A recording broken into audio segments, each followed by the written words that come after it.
ve es lo que tendrá. Esa es la forma en que el mundo dice que las cosas que son reales son las que podemos tocar, podemos probar, podemos escuchar, podemos oler y podemos ver. En otras palabras, lo que podemos apreciar con nuestros 5 sentidos. Pero allá afuera existe otro mundo muy, muy real. Es el mundo que no podemos ver. El apóstol Pablo estaba experimentando muchas aflicciones. Usted y yo las calificaríamos como profundas aflicciones, pero él las llama leves tribulaciones. Leamos lo que él dice en 2 de Corintios 4, versos 17 y 18. Porque esta leve tribulación momentánea produce en nosotros un cada vez más excelente y eterno peso de gloria, no mirando nosotros las cosas que se ven, sino las que no se ven. Pues las cosas que se ven son temporales, pero las que no se ven son eternas. Pablo está haciendo un contraste entre la levedad de sus tribulaciones presentes y el peso de la gloria que será nuestra. Hace un contraste entre el dolor y la gloria, entre aquello que se ve y aquello que no se ve. Y cuando dice que las cosas que se ven son temporales, quiere decir exactamente eso. Son temporales, son transitorias, pero las cosas que no se ven son eternas. Esto parece una verdadera contradicción. Pero si me escucha atentamente, entenderá que no hay ninguna contradicción en lo que Pablo dice. En los versículos leídos, Pablo no está haciendo un juego de palabras. Él nos habla acerca de extraordinarias verdades eternas que debemos aprender para vivir, si es que deseamos vivir una vida de fe. Deseo que usted piense conmigo primero en lo que llamaré la realidad del mundo invisible. La Biblia nos enseña que hay un mundo material visible y que hay un mundo espiritual invisible, y que los dos existen lado a lado. Necios seríamos si negamos que hay un mundo espiritual que no vemos, solo porque no lo podemos ver con nuestros ojos físicos. Una persona ciega sería muy necia si negara el radiante esplendor de una puesta de sol, solo porque no puede verla. Mi amigo, hay mucho más en la vida que solo aquello que puede tocar, saborear, oler, escuchar o ver.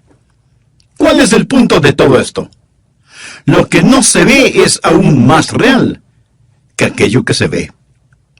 Por favor, busque en su Biblia la Epístola a los Hebreos capítulo 11. Permítame mostrarle acerca de qué estoy hablando. Dije que lo que no se ve es aún más real que aquello que se ve. Leamos Hebreos capítulo 11, empezando con el primer versículo. Es pues la fe, la certeza de lo que se espera, la convicción de lo que no se ve. Subraye eso. Fe es la evidencia que existe un mundo invisible. Versículo 2. Porque por ella, o sea, por la fe, alcanzaron buen testimonio en los antiguos. ¿Le gustaría tener una A en su libreta de calificaciones? Bien, entonces, ponga atención. Por la fe entendemos haber sido constituido el universo por la palabra de Dios. Esto es lo que Dios habló, e hizo algo de la nada. De modo que lo que se ve fue hecho de lo que no se veía. Otra traducción dice, lo visible fue hecho de lo invisible. Las cosas que se ven primero fueron hechas de las cosas que no se veían, o sea, lo invisible estuvo antes que lo visible. Antes de que hubiera cualquier cosa que se podía tocar, saborear, escuchar u oler, estaba el invisible Espíritu de Dios y la palabra de Dios que hizo realidad todas estas cosas. Lo invisible estuvo presente antes que lo visible. Algunas veces la gente trata de negar la idea de Dios, diciendo que todo simplemente sucedió, y aún tratan de explicar cómo comenzó la vida. De hecho, hace ya varios años, un científico se metió en su laboratorio y anunció que había creado vida en ese laboratorio. Ahora, él no creó vida. Eso es absurdo. Lo que él hizo fue sintetizar algunos aminoácidos que tienen cualidades parecidas a la vida. Y por eso él dijo, he creado la vida. Por supuesto, poco tiempo después, muchos otros científicos comenzaron a reírse y a burlarse de él. Eso sería como el caso de un hombre cuyo padre era un excelente maestro constructor que había construido una extraordinaria y hermosa mansión. Mientras su padre estaba ausente, este hombre tomó las herramientas de su padre, sus materiales de construcción, los planos detallados y precisos, los estudió cuidadosamente, miró detenidamente el modelo a escala y con todo lo que pertenecía a su padre, construyó un pequeño gallinero y luego, observándolo, dijo, esto prueba que mi padre no existe. En cierta forma, eso es lo mismo que ese científico hizo en el laboratorio. Usó los materiales de Dios, las herramientas de Dios, el modelo de Dios, todo lo que pertenecía a Dios, y sintetizó algo que ni siquiera era vida, y con el pecho inflado por el orgullo, se comportó como si no hubiera Dios. Sin embargo, la verdad del asunto es que todo lo que él pudo hacer es utilizar materiales que ya existían. Dios, en cambio, hizo todo de la nada. Así que el mundo invisible estuvo aquí primero. Nuevamente, permítame leer Hebreos 11:3. Por la fe, entendemos haber sido constituido el universo por la palabra de Dios, de modo que lo que se ve fue hecho de lo que no se veía. En otras palabras, lo visible fue hecho de lo invisible. Pero no solo que el mundo de lo invisible estuvo aquí primero, sino que ese mundo de lo invisible estará aquí hasta lo último. Va a durar mucho más que el mundo visible. Leamos lo que Pablo dice en 2 de Corintios 4:18.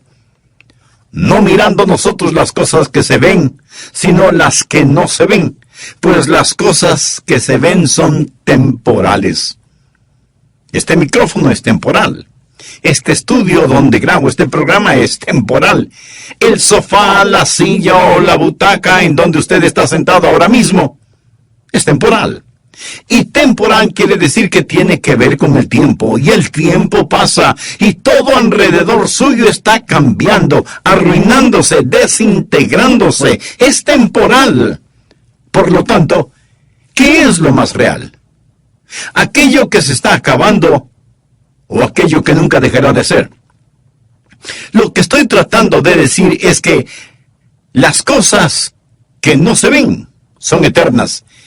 El mundo invisible es más real que el mundo visible porque el mundo invisible estuvo aquí primero y estará aquí hasta lo último. Y si usted está viviendo solo por las cosas que se ven, quiero decirle que se llevará una gran desilusión. Bien, le he hablado acerca de la realidad del mundo invisible, pero ¿cómo sabemos que está ahí? Porque Dios mismo dice que está ahí. Nosotros seríamos necios si lo negáramos. Pero no solo quiero informarle de esa realidad, sino también de los recursos de la misma. ¿En qué nos beneficia saber que existe un mundo invisible? Bueno, hay grandes y vitales recursos en el mundo invisible que pueden ser nuestros, y le voy a decir cómo aprovechar esos recursos de acuerdo a la palabra de Dios. Veremos qué clase de recursos son, sabiendo qué significa este mundo invisible para usted y para mí.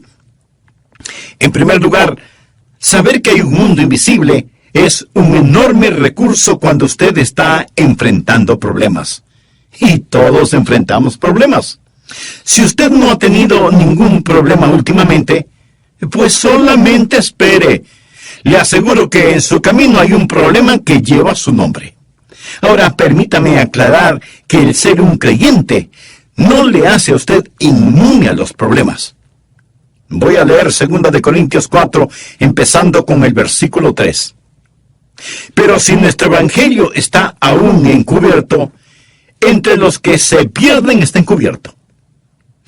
Ahora, la gente perdida no puede entender las cosas espirituales porque no tienen ni antena ni receptor espiritual para poder sintonizar la estación J-E-S-U-S, Jesús, en los cuales el Dios de este siglo, note aquí la palabra Dios, es con D minúscula, y se refiere a Satanás, quien es el Dios de este mundo, no a nuestro Dios todopoderoso.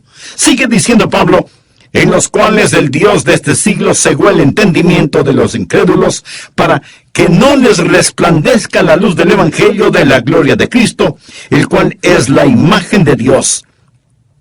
Estas personas están ciegas, pero no en el sentido físico, sino en el sentido espiritual. ¿Quién las ha cegado? Pues Satanás, el Dios de este mundo.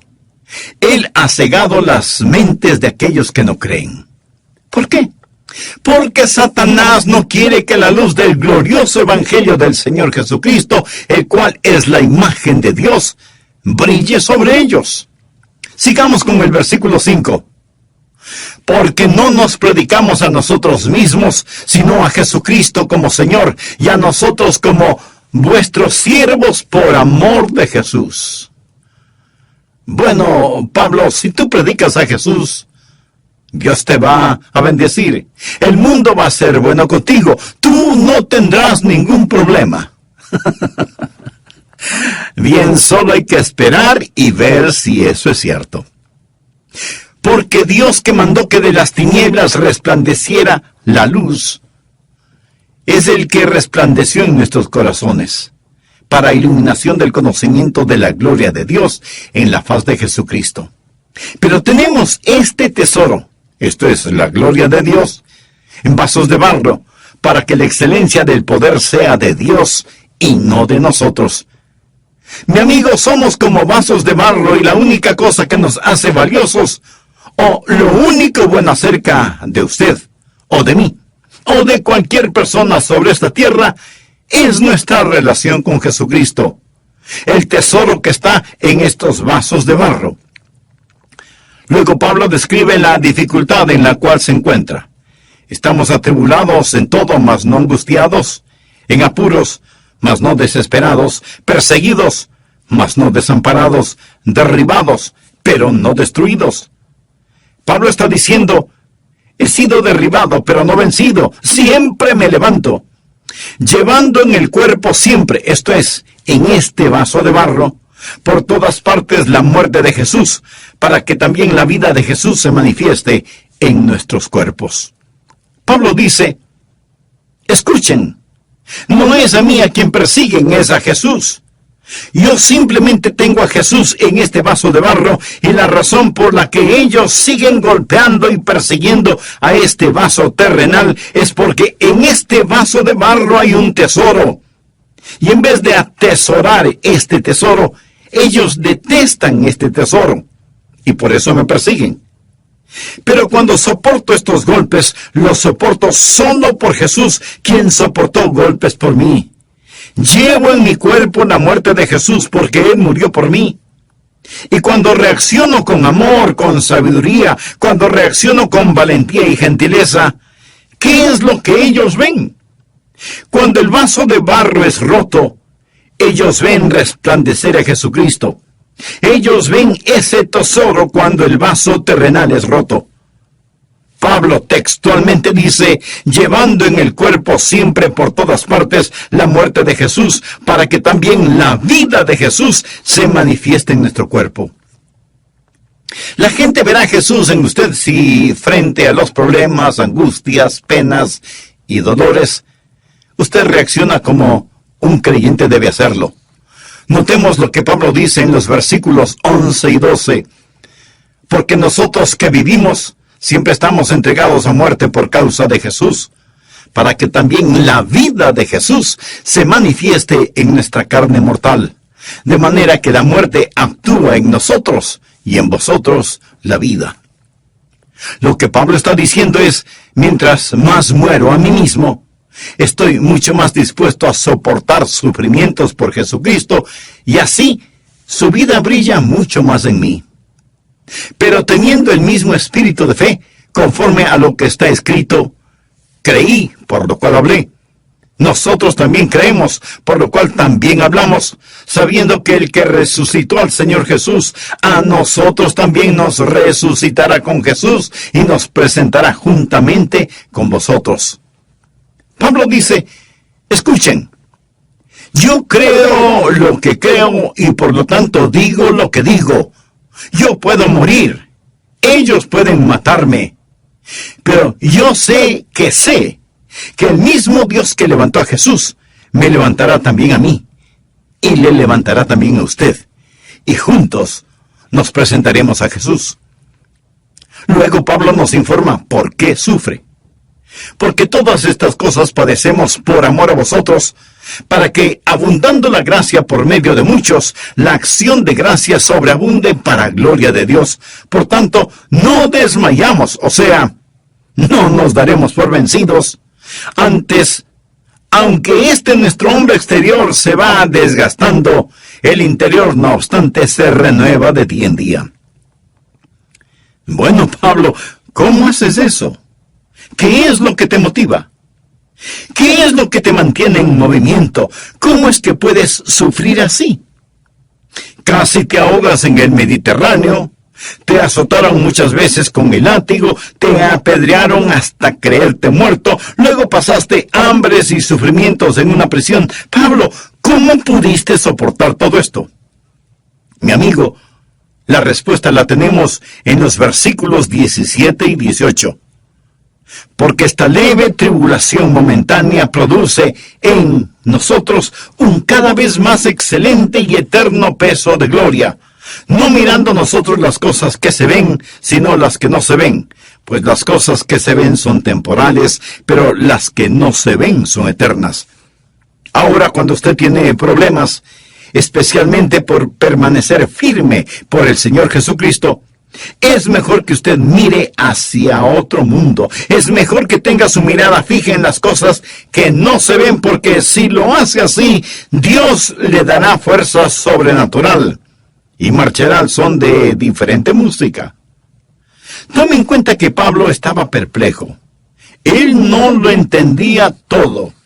Él dice que nosotros también estamos perplejos y atribulados. El hecho de que las cosas no tenían sentido para Pablo, eso no significa que las cosas no tenían ningún sentido. Y el que no tengan ningún sentido ahora, no quiere decir que no tendrán sentido más tarde. Pablo dice, no lo entiendo, pero miro hacia las cosas que no se ven. Y aquí la palabra griega para mirar literalmente significa ver con fijeza, intensamente. Y Pablo miraba con fijeza aquellas cosas que otras personas no podían ver. Me encanta una de las cosas que dijo Corrie ten Boom.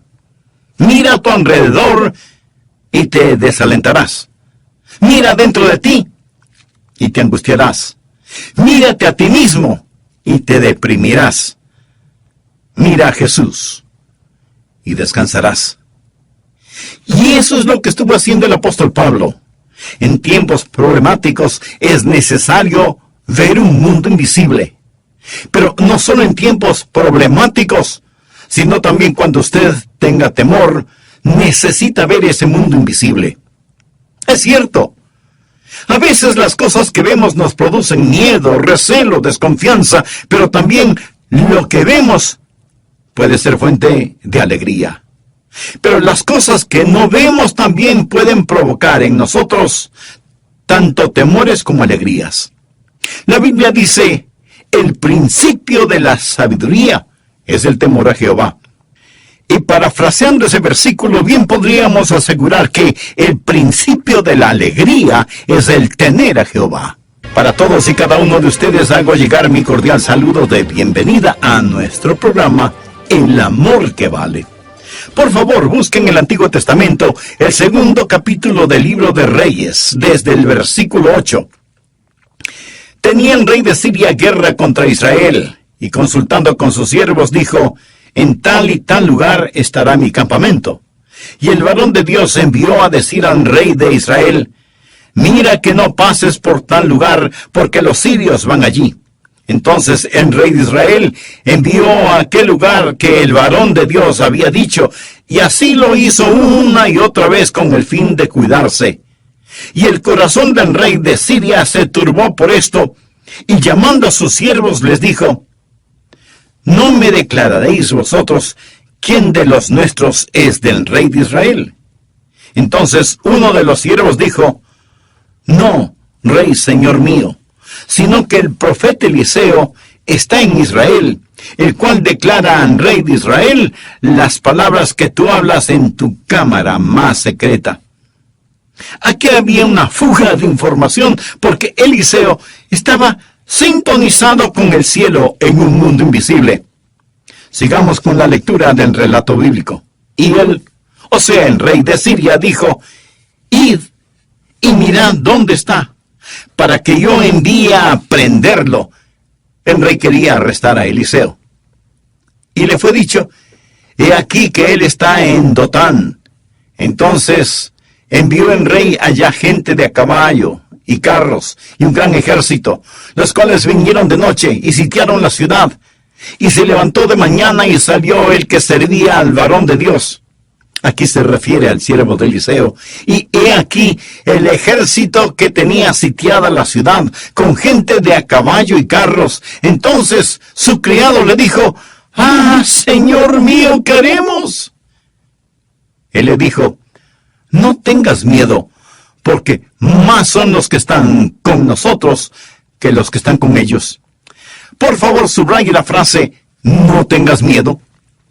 Al respecto, alguien alguna vez informó que 365 veces en la Biblia, o sea, una vez por día, Dios ha dicho, no temáis, no tengan temor, o expresiones equivalentes para cada día del año. Y oró Eliseo y dijo, te ruego, oh Jehová, que abra sus ojos para que vea. Ahora, este joven criado de Eliseo probablemente ni siquiera usaba lentes todavía. Yo comencé a usarlos desde que cumplí 42 años de edad. Pero aquí estamos hablando de un hombre joven, siervo de Eliseo. Y oró Eliseo y dijo, te ruego, oh Jehová, que abra sus ojos para que vea. Entonces Jehová abrió los ojos del criado. No sus ojos físicos, sino sus ojos espirituales, y miró. Y he aquí que el monte estaba lleno de gente de a caballo y de carros de fuego alrededor de Eliseo. El enemigo tenía sus soldados, y Dios tenía sus soldados. Pero el punto que deseo que usted entienda es este. Cuando usted tiene temor y el diablo le ha intimidado y grita contra usted, entonces usted necesita entender que el ángel del Señor acampa alrededor de los que le temen y los defiende. Necesitamos entender que hay un ejército invisible allá afuera, alrededor suyo y alrededor mío. El ángel del Señor acampa alrededor de los que le temen. Anota el siguiente versículo, Salmo 68, 17. Los carros de Dios se cuentan por veintenas de millares, y Dios está en medio de ellos. Lo que necesitamos hacer cuando tenemos temor es orar y decir, Señor, abre mis ojos, ayúdame a ver que tú estás conmigo. Tantas y tantas veces que estamos en peligro, y ni siquiera lo sabemos. Tantas y tantas veces Dios habrá enviado un ángel protector para que nos levante, para que nos cuide. Una vez yo enfrenté un muy serio peligro, y ese peligro pasó. Pero cuando estuve en ese muy serio peligro físico, yo me refugié en la palabra de Dios y leí, no moriré, sino que viviré, para dar testimonio del evangelio de la gracia de Dios. Dios es un Dios bueno, Él protege a los suyos. Y si en tiempos problemáticos nosotros solo pudiéramos ver, si pudiéramos ser como el apóstol Pablo y decir, Señor, muéstrame las cosas que son eternas. Si nosotros en tiempos de temor y persecución pudiéramos decir, Señor, abre mis ojos para que pueda ver los ángeles que acampan a mi alrededor, protegiéndome. Nadie puede tocarnos. Ninguna cosa puede tocarnos, excepto que venga a través del ángel de Dios primero. Y si Dios lo permite, Él lo permitirá para su bienestar y para su gloria.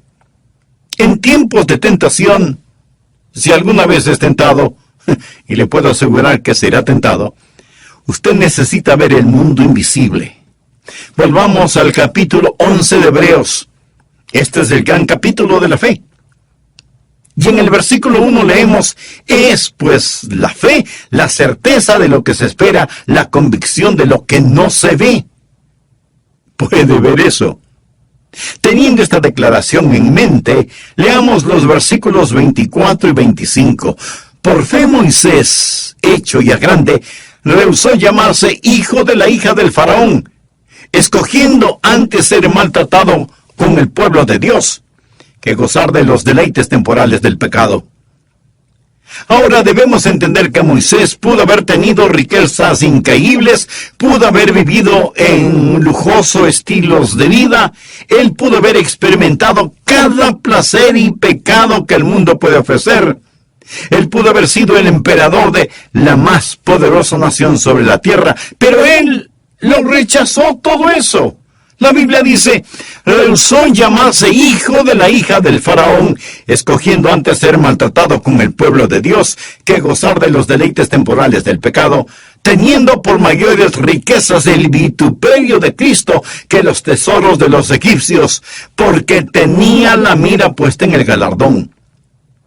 Quiere decir que él miró hacia la final. Él vio la conclusión de todo el asunto. Por la fe dejó Egipto, no temiendo la ira del rey. Ahora preste atención a la siguiente frase: porque se sostuvo como viendo al invisible.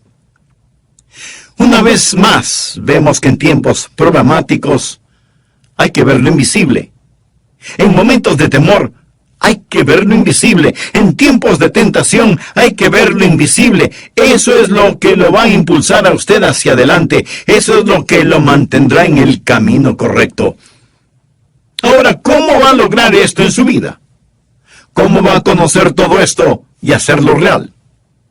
Antes que nada, usted debe saber que hay tres grandes enemigos de nuestra fe. Primero, las apariencias. Segundo, las emociones. Y tercero, la razón. Tres enemigos de la fe. Nada negativo con ninguna de ellas, excepto que hacen guerra contra nuestra fe, la cual se sustenta en el principio divino que dice: la fe es la certeza de lo que se espera, la convicción de lo que no se ve. Las apariencias pueden ser un gran enemigo de la fe, porque usted bien sabe que las apariencias engañan. ¿Y qué es la esperanza? Permítame darle una definición de esperanza. Hebreos dice que la fe es la certeza de lo que se espera. Esperanza es la unión de la anticipación y la seguridad. Fe es la evidencia de la anticipación unida a la seguridad. Esperanza significa que hay algo que anticipamos va a suceder y es una anticipación llena de gozo. La esperanza significa la anticipación que, unida a la seguridad, está basada en las promesas divinas.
La fe viene por escuchar la palabra de Dios. Cuando escuchamos la palabra de Dios, tenemos esperanza. Y fe es la sustancia que la hace real. Muchas veces queremos ver algo. Queremos algo que podamos tocar, algo que podamos sentir. Recuerda al apóstol Tomás. Él dudó que Cristo hubiera resucitado y fracasó en su fe debido a que él rehusó el vivir por sobre el nivel visual de la vida. Anota el margen Juan 20:25. Le dijeron pues los otros discípulos: al Señor hemos visto. Él les dijo: si no viere en sus manos la señal de los clavos, y metiere mi dedo en el lugar de los clavos, y metiere mi mano en su costado, ¿no creeré? Aquí tenemos a un hombre cuya fe fue obstaculizada por su deseo de ver. Simón Pedro aprendió que no se debe vivir de esta manera. En 1 de Pedro 1:8 habla de Jesús y dice: aquí gamáis sin haberle visto, en quien creyendo, aunque ahora no lo veáis, os alegráis con gozo inefable y glorioso. Permítame contarle una experiencia que tuve hace algunos años atrás. Había estado predicando en una cruzada de avivamiento en la Florida, y el sábado por la noche tuvimos un culto glorioso. Dios nos bendijo en aquella pequeña iglesia. Luego tuve que regresar al Fuerte Pierce, en donde era pastor. Yo iba manejando mi pequeño escarabajo Volkswagen cuando se acabó la gasolina del carro en medio de un camino vecinal muy oscuro, muy cerca a los pantanos de la Florida. Había mucha humedad, mucha oscuridad, y estaba lloviendo. Y yo pensé cuán paradójico era mi situación. Un poco antes había estado en una gran cruzada de avivamiento, y ahora me encontraba en un camino solitario, a kilómetros de quién sabe dónde, sin gasolina en el carro, lloviendo torrencialmente, y sin que nadie sepa en dónde estaba. ¿Qué debía hacer? Me encontraba tan lleno del Espíritu de Dios, me sentía en un estado de avivamiento, y Dios era tan real para mí que solo dije: bueno, Señor, voy a orar. Y oré a Dios y le pregunté sobre qué debía orar, y sentí casi como una impresión distintiva, que debía orar pidiendo que el primer carro que pasara por ese camino se detuviera y me ayudara. Si usted alguna vez ha vivido por fe el tiempo suficiente y ha tenido experiencias de fe, usted sabe, o por lo menos piensa que tiene una verdadera fe en su corazón. Sabe que sin fe es imposible agradar a Dios, y que nada conseguirá de Dios si es que no ora con fe. Orar y creer significa recibir. Orar y dudar significa renunciar. Por lo tanto, usted debe orar en fe y con fe. Después de orar, vi un carro viniendo por ese solitario camino en el sur de la Florida, en medio de torrencial lluvia, y comienza a detenerse lentamente. Y yo pensé: es maravilloso cómo Dios contesta la oración. Bajé el vidrio de la ventanilla de mi carro y sonreí como para ayudarle un poquito a Dios. El otro carro se paró junto al mío. Miré al señor del otro carro, él me miró a mí, y cuando yo estoy pensando que esto es extraordinario, él aplastó el acelerador hasta el fondo, y su carro desapareció en la negrura de la noche. El humo del tubo de escape de su coche llegó hasta mi nariz, y solo escuché el rugido del motor mientras yo permanecía allí, sentado bajo la lluvia. Muy pocas veces hasta ese momento yo me había sentido tan deprimido y desalentado. Y pensé: Dios, no lo entiendo. Yo creí que habías escuchado mi oración. Con grandes intervalos, otros 2 carros pasaron. Traté de que se detengan sin ningún resultado. Entonces me di cuenta que nadie se iba a detener a recoger a un tipo como yo en una noche lluviosa, así que decidí más bien empezar a caminar. Solo tenía un terno planchado, era sábado por la noche, y yo iba a usar la ropa que estaba puesto para predicar el domingo en mi iglesia en el Fuerte Pierce. No había caminado ni siquiera 20 metros cuando un carro vino de la dirección hacia la cual yo iba. Aminoró su marcha, me iluminó con sus luces, y desde el interior una voz me preguntó: Parece que necesita alguna ayuda, ¿verdad? Yo contesté inmediatamente, sí, señor, la necesito. Y el hombre dijo, he venido para recogerlo. Y yo pensé, qué extraño. Nadie sabe que estaba aquí. Y entonces pude ver el carro.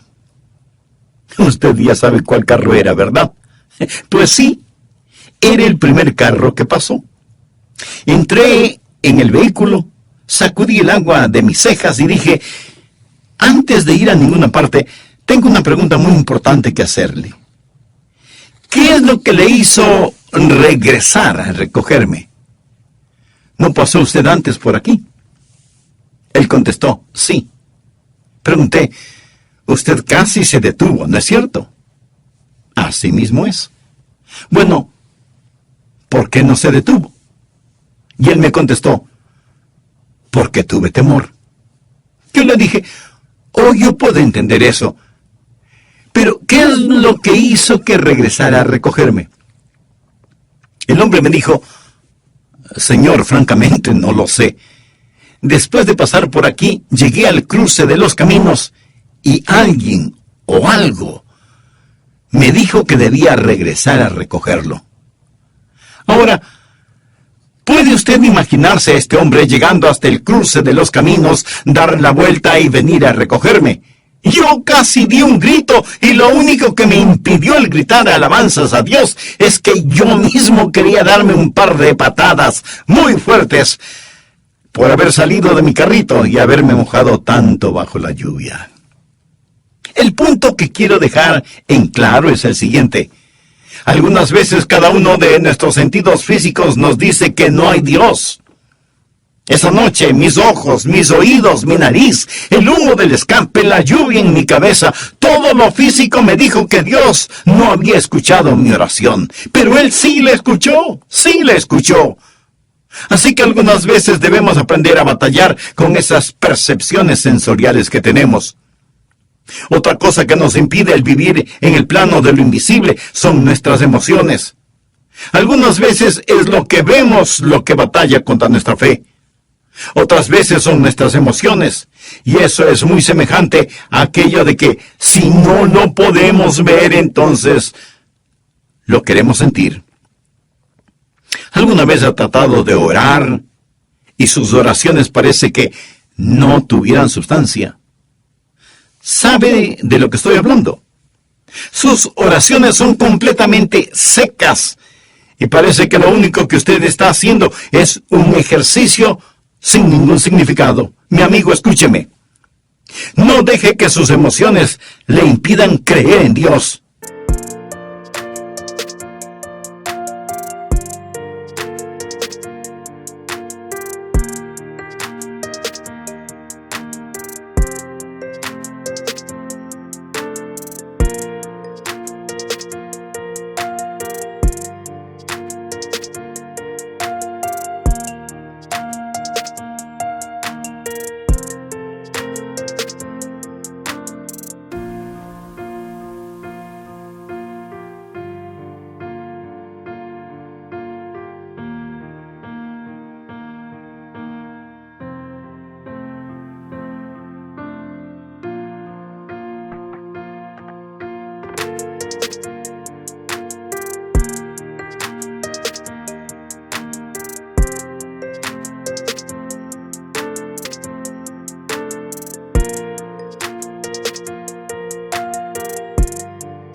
En realidad sus emociones nada tienen que hacer con su creencia. Dios realiza su trabajo más profundo en su espíritu, no en sus emociones. Sus emociones son la parte más superficial de su naturaleza y Dios nunca realiza su trabajo más profundo en la parte trivial del ser humano. Escúcheme, cuando usted se acerca a Dios en oración, no le ofrezca el vacío de sus emociones. Venga con sus manos llenas del incienso de la palabra de Jesús. Ore en el nombre de Jesús. ¿Y cómo usted se siente? Poco tiene que ver con esto. No es lo que ve, no es lo que siente. Algunas veces necesitamos recurrir a ese mundo invisible. Cuando enfrentamos problemas, temores y tentaciones, debemos comprender que allá hay un mundo invisible pero muy real y que Dios está trabajando. Algunas veces las apariencias o las emociones o la razón tratan de convencernos de que Dios no está en control de todo y trabajando. Finalmente, permítame decirle lo siguiente. Cuando un ser humano vive por sobre el nivel visual, va a poder ver lo invisible y por lo tanto va a poder aprovechar en lo desconocido de aquel que es verdaderamente conocido.